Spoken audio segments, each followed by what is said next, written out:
Marilah berdoa.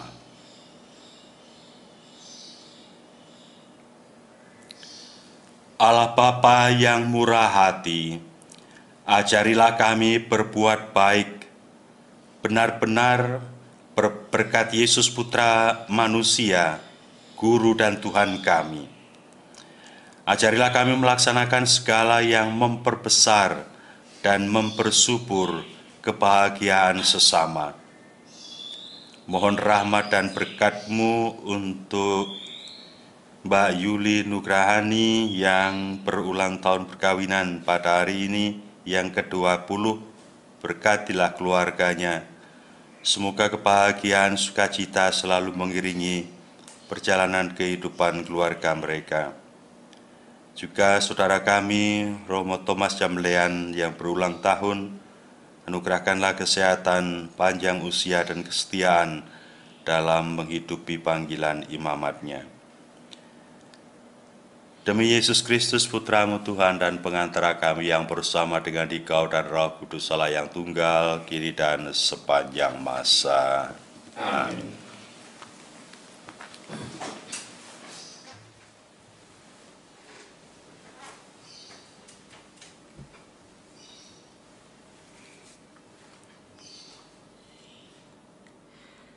Bacaan dari kitab kedua Raja-Raja. Pada waktu itu Elia dan Elisa sedang berjalan dari Gilgal, dan ketika mereka ada di kota Yeriko, berkatalah Elia kepada Elisa, "Baiklah engkau tinggal di sini, sebab Tuhan menyuruh aku ke sungai Yordan." Jawab Elisa, "Demi Tuhan yang hidup dan demi hidupmu sendiri, sesungguhnya aku tidak akan meninggalkan dikau." Lalu berjalanlah keduanya. 50 orang dari rombongan Nabi di Yeriko ikut berjalan dengan mereka. Tetapi mereka memandang dari jauh ketika Elia dan Elisa berdiri di tepi sungai Yordan. Lalu Elia mengambil jubahnya, digulungnya dan dipukulkannya ke atas air. Maka terbagilah air itu ke sebelah sini dan ke sebelah sana. Lalu keduanya menyeberang dengan berjalan di tanah yang kering. Sesudah mereka sampai di seberang, berkatalah Elia kepada Elisa, "Mintalah apa yang hendak kulakukan bagimu sebelum aku terangkat daripadamu." Jawab Elisa, "Semoga aku mewarisi 2 bagian dari rohmu." Berkatalah Elia, "Apa yang kau minta itu sukar, tetapi jika engkau dapat melihat aku terangkat daripadamu, akan terjadilah bagimu seperti yang kau minta. Jika tidak, ia tidak akan terjadi." Sedang mereka berjalan terus sambil bercakap-cakap, tiba-tiba datanglah kereta berapi dengan kuda berapi memisahkan keduanya. Lalu naiklah Elia ke surga dalam badai angin. Melihat itu berteriaklah Elisa, "Bapakku, Bapakku, kereta Israel dan orang-orang yang berkuda."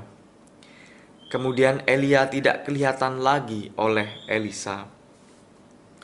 Maka Elisa merenggut pakaiannya dan dikoyakkannya menjadi 2.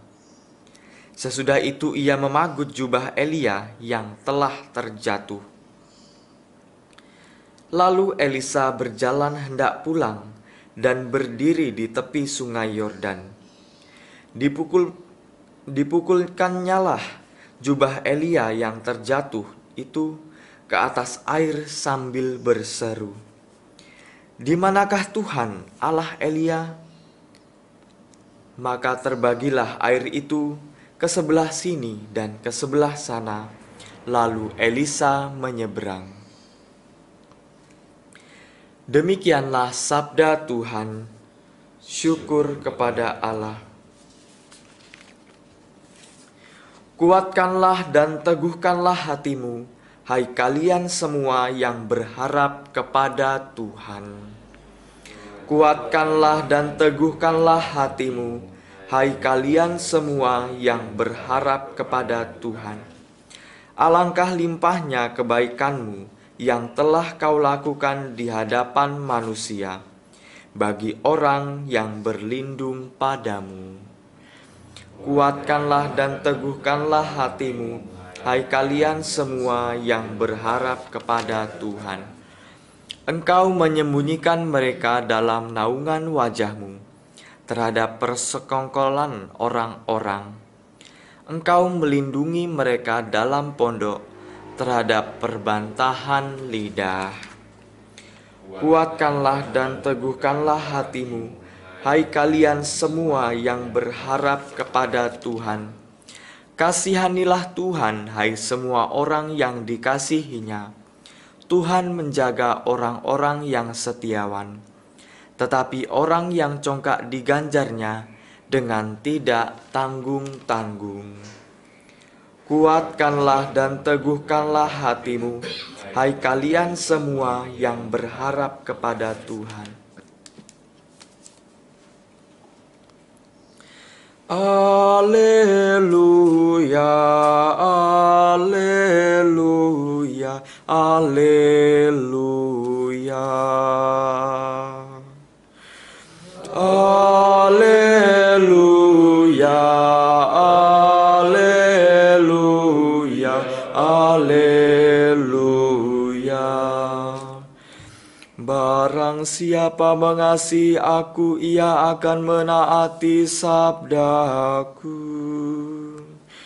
Bapakku akan mengasihi dia, dan kami akan datang kepadanya. Alleluia,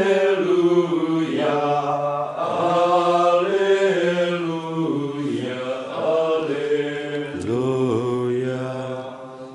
Tuhan bersamamu. Inilah Injil Tuhan kita Yesus Kristus menurut Santo Matius.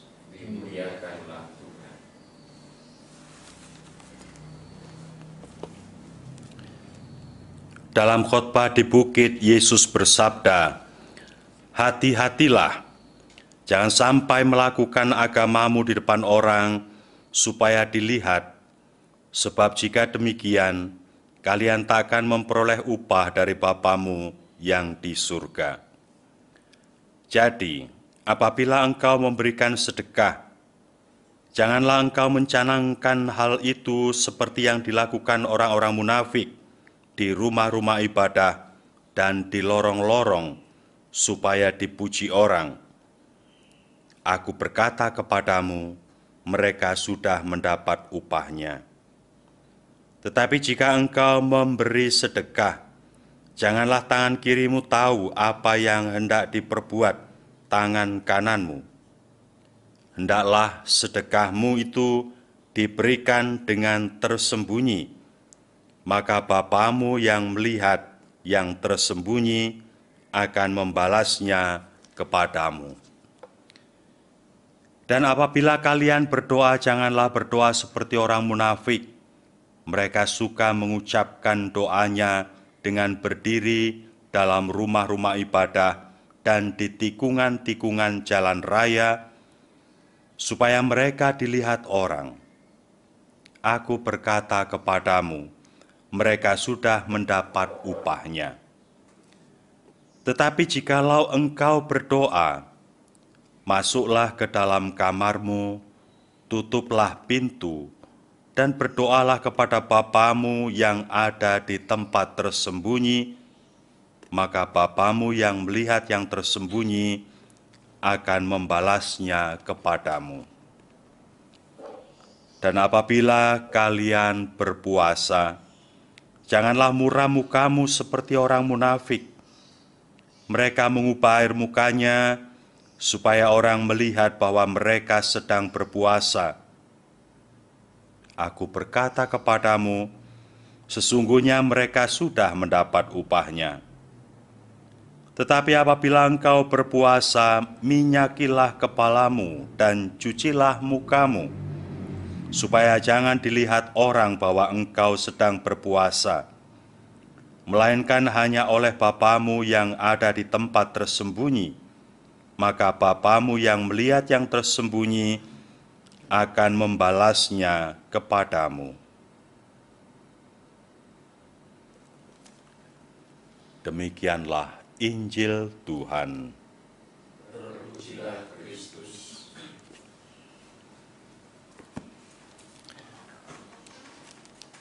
Bukan hanya dalam kehidupan religius, orang atau para pengikutnya ingin terus-menerus kembali kepada semangat awal pendiri kongregasi, tetapi juga dalam kehidupan partai, dalam kehidupan sosial, politik, tetapi juga dalam kehidupan keluarga.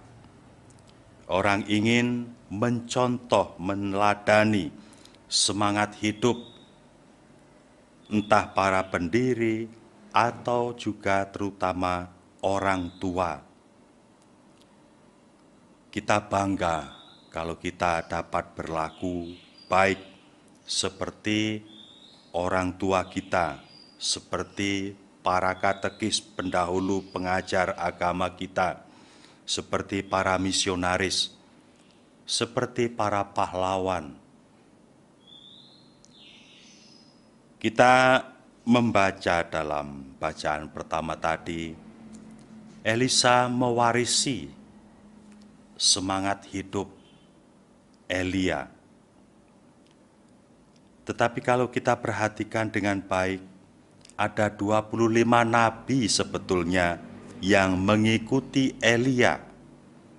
Tetapi hanya ada satu orang yang mewarisi semangat hidup roh dari Elia, yaitu Elisa. 20 orang nabi lain hanya melihat dari jauh dan tidak mewarisi kenabian Elia. Barangkali juga demikian dalam kehidupan keseharian manusia dari dulu sampai sekarang. Hanya sangat sedikit orang yang akan konsisten kepada kebaikan. Jauh lebih banyak dari orang baik itu, atau jauh lebih banyak orang-orang yang akan menjadi orang yang munafik, orang yang lamis, orang yang mengikuti pengikut atau para orang pendiri dari sebuah organisasi, baik religius maupun sosial, tetapi dengan cara yang mementingkan diri sendiri. Tidak hanya dalam hal-hal seperti itu, kita mendapatkan peringatan yang sangat keras dari Tuhan sendiri, bagaimana seharusnya menjadi murid. Pastilah Tuhan akan sangat malu kalau dari 25 orang misalnya yang menjadi orang Kristen, yang menjadi Katolik, hanya satu yang sungguh-sungguh mewarisi semangat hidup Tuhan, seperti Elisa yang mewarisi roh Elia.